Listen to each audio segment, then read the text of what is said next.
Okay. Aditya గారు.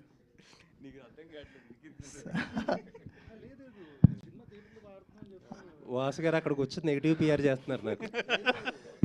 ఆదిత్య గారు అంటే రాలేదండి. లిటిల్ లిటిల్ హార్ట్స్కి ఒక క్యాప్షన్ ఇచ్చారు కదా, no touching only heart touching అని. కథ డిమాండ్ చేసిందా, హీరోయిన్ కండిషన్ పెట్టిందా? అది ఇట్స్ అబ్సల్యూట్ మౌలి అండ్ మార్తాన్స్ ఐడియా అది.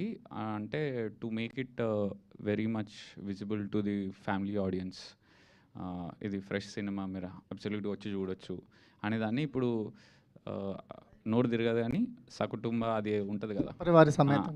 అదంతా రాయడం బదులు సింపుల్గా ట్రెండీగా ఈ జనరేషన్ అర్థమయ్యేటట్టు అట్లా రాశారు. సో బైరాగి కథలు అని పెట్టారు, అంటే చాలా యూనిక్గా ఉంది బైరాగి కథలు అనేది. సో ఏంటి మోటివేషన్ ఏంటి అట? సత్రం భోజనం మఠం నిద్ర, అది నా philosophy. So that's the reason బైరాగి. అంటే పెళ్లి చేసుకోరా? పెళ్ళికి దానికి సంబంధం లేదా, పెళ్లి చేసుకునే వాళ్ళు అలా తిరగరండి. నా philosophy, I have my own ideology that I follow.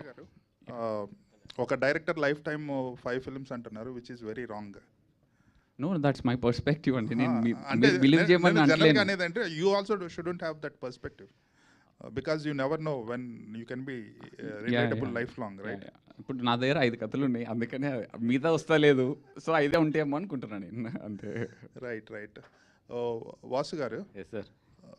Me your Arya దగ్గర నుంచి ఇప్పటి వరకు you have been distributing and వేరే సినిమాలను కొనేసి కూడా చేస్తున్నారు.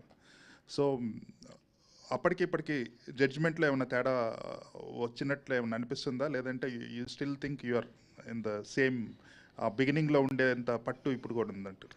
లేదండి, ఇప్పుడు జనరేషన్ మారుతుంది. Even now I mean a learning stage. That's why I'm ఇప్పుడు ముంబైలో బన్నీ గారు అట్లీ గారి సినిమా చూస్తే, even it's a Sun Pictures, I'm working as a like executive producer for that film.